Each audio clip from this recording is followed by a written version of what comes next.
Mike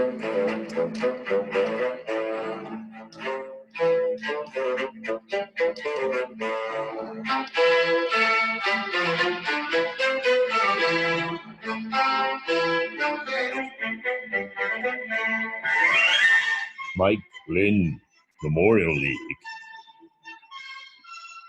post-draft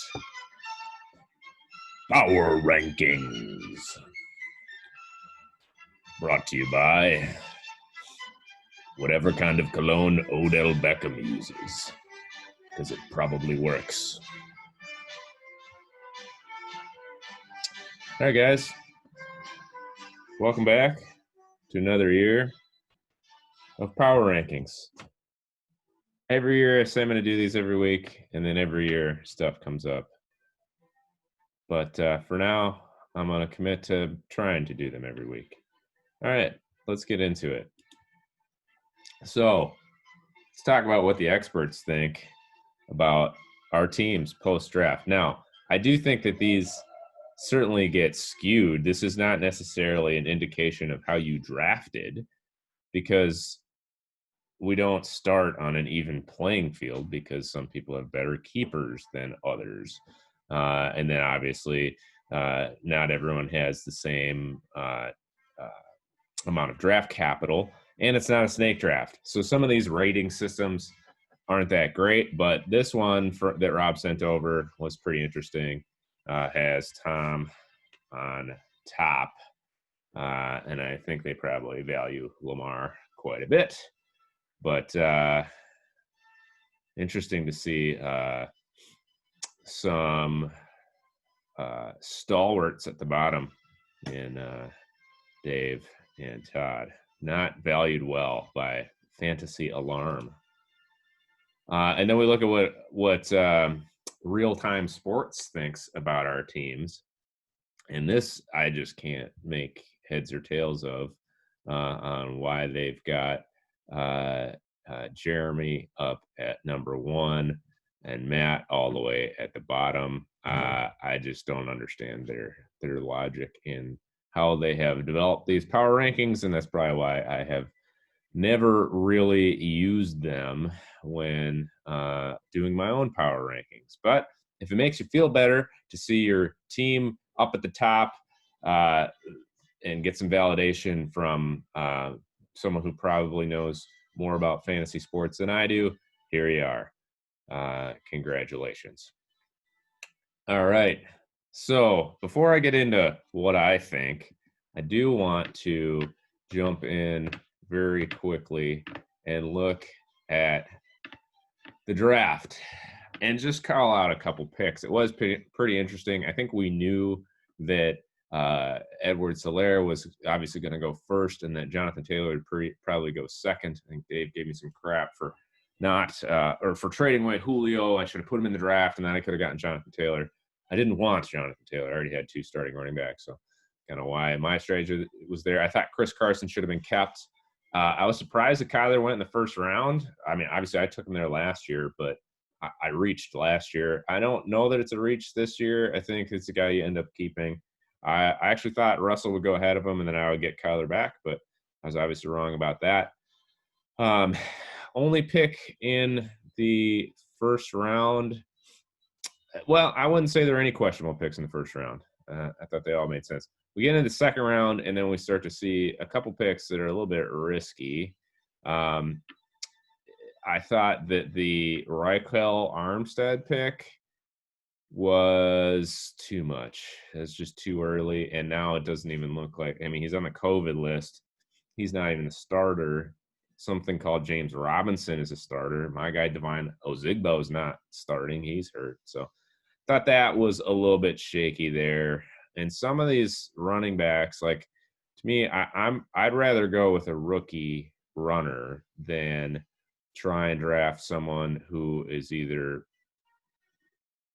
in a timeshare or maybe a little bit past their prime. But overall, I thought the virtual draft went pretty well, and we got it done quickly, but it is always fun to actually get together and see everybody and eat chicken fingers didn't get my chicken fingers, so that was certainly a missing element. All right, let's get into what I actually think about the power rankings. So I don't actually have numbers on these yet. I just kind of grouped into 3 categories. So they're in specific categories, but not particular order in those categories. So start off with a pit of despair, the teams that I think probably are going to be picking towards the top of the draft next year. Adam, sorry, it's a one-man team with McCaffrey, and I'm penalizing you for putting James Washington in your second 2. There were all kinds of guys you could have traded for and put in your second 2. I think not just me, but others were putting guys out there, and to put Washington in there, and I think that he is 4th on the depth chart there, behind Juju and Deontay Johnson. Maybe he's 3rd. Can't think of the other guy, but I just don't think that he is fantasy relevant at all. All right, Waldman. You're being penalized for starting Kirk Cousins here as your QB1. I'm never been the biggest Cousins fan, but he's a better quarterback in reality than he is in fantasy, which is funny because it used to be the other way around. But now that the Vikings are so run heavy, I think he's a 3,500 yard, 20 to 25 touchdown guy. And if that's your QB1, your quarterback's never going to win you games, and in fact might lose you some games. Todd, you're starting 2 tight ends, and they play for the same team, and you have AJ Green as your wide receiver 1, and you wasted a roster space on Taysom Hill. I'm sorry I don't have anything positive to say about your team right now, but those are alarming things to me. And you're going to be in the Jamar Chase sweepstakes at the top of the draft next year. All right. So these teams are not necessarily awful. I think there's a chance, but might be on the outside looking in for the playoffs. Man gravy. The Armstead thing is still just kind of bugging me, and then you stole my son Kyler, so I'm penalizing you for that. Sean, you have a big problem in week 6. You have 8 players on bye, and I was putting like what your lineup will look like in that week, and it's not pretty. And so there's like an automatic L that week. So you're just like putting a loss in the loss column before the season even starts. And that to me is just putting yourself in a disadvantage, even after the trades you made on your Labor Day weekend. Jeremy, obviously between Julio and Mahomes, you've got the band back together, but it's just a 2-man band. The rest of your team is a little sketchy. I do like T.Y. Hilton's upside with Rivers at quarterback this year, and in that Frank Reich system, I think it could be interesting. But your running back 2 is either Matt Breida or Ronald Jones, who I actually kind of like. I kind of think he'll score more fantasy points than Mr. Fournette, but that remains to be seen. Okay, moving on. These teams are either on something or onto something. Dave, obviously the Chubb Kamara nuke thing is impressive, but Kamara already has injury issues in the preseason, wants to get paid. You well handcuffed. I mean, you have the backup, so that's fine. And you have Lamar Hunt too. Not Lamar Hunt. You know who I'm talking about. Kareem Hunt. I like Jonnu Smith. I've added an extra E in there. I think he'll end up being a top 5 tight end, if not better. Like, you might even be keeping him next year. But your team right now in week 7, you have to start Brandon Cooks. Like, it's the only way you can field the lineup is if he's healthy. So you either have to make a trade for depth or do something. So yeah. All right, myself. I really like my team naturally. That's why those players are on my team. Probably too many rookies between Dobbins, Gibson, Ruggs, and Pittman. So if those guys don't pan out, then I go from having pretty good starters with some upside on my bench to having good starters with no bench. So that's risky. And then Justin, I don't like Le'Veon Bell. I do like the rest of your team. I think you could have a pretty interesting lineup with two tight ends with Andrews and Fant, and probably score a lot of points. Okay, the title contenders. Who are the three best teams? Matt's team, really solid. You know, I think you got the Thielen Galladay combo back again, which was probably your plan, and then obviously Zeke and Mixon, and then Cook, I think, is a starting tight end. So, like a really good starting lineup, and then there's depth. I don't think you should have to use David Johnson all year. Like you're probably going 3 wide on the weeks that one of your starting running backs has a bye. Just plug in Devontae Parker or something. Pretty good team. I'm not super high on Drew Brees. I won't even be surprised if there are weeks that you end up starting Joe Burrow as your QB, and that I guess is a potential to keep your team from being elite. Is that just the QB play? I think Brees is cooked. All right, Rob. This is a big bet, obviously, on Tampa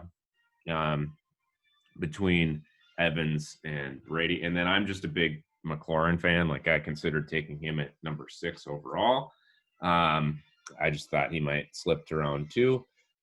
And obviously he didn't. So, this could end up being the opposite. You could have a bad team if the Tampa thing doesn't work out. But I do like your squad.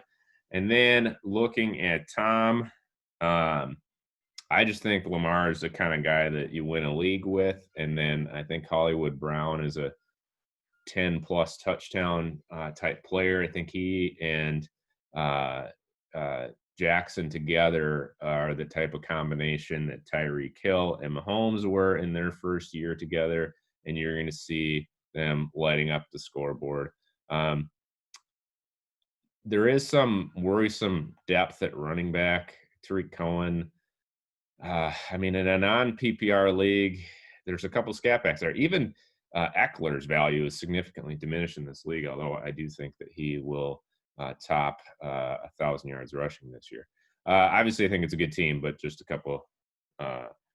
couple things to consider. So that's where I have it ranked post-draft. Let's get into some predictions. Weapons of Matt's distraction.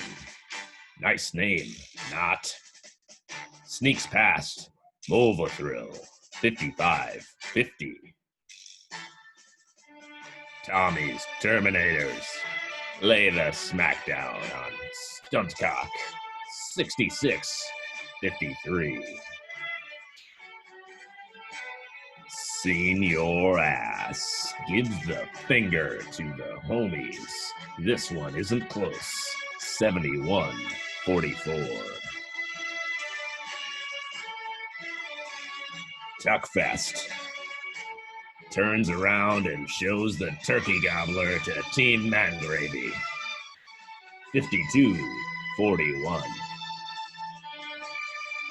MVP Power. Rides Mahomes and Julio to a comfortable win over yesterday's corn, 62-38. And finally, Jucci's Giant Jocks. By a touchdown and a 2-point conversion over Christian McCaffrey and Stern Rake, 59-51. All right, that's it. I'll try to do it next week. Good luck to everybody except Tom. All right, see ya.